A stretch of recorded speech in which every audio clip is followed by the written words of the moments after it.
नमस्कार मंडळी. आमच्याकडे कितीतरी दिवसानंतर खूप गरमीनंतर असा मस्त पाऊस आलेला आहे आणि आजची सकाळ एकदम पावसाळी आणि गार झालेली आहे. तर अशा या पावसाळी वातावरणात अगदी मस्त सकाळचा असा गरमागरम चहा आणि आम्ही त्याच्यासोबत केली आहे पोळी. चहा, पोळी आणि पाऊस. एक आनंदाचं निधान, एक मस्त क्षण आनंदाचा आम्ही साजरा केला. आणि ना असा पाऊस आला की किती आठवणी येतात. त्यासोबतच गाणी, कविता आणि आपल्याही आठवणी त्यात रुंजी घालतात, मन प्रसन्न करून टाकतात. तर अशीच एक कविता आज मला आठवते आहे. ती आहे मिलिंद जोशी यांची, असंच होतं ना तुलाही मधील. सर, तू सोबत असल्याशिवाय पाऊस आल्यासारखं वाटत नाही.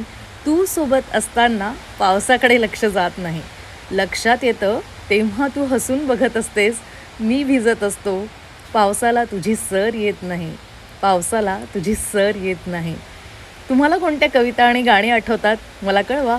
भेटू. बाय.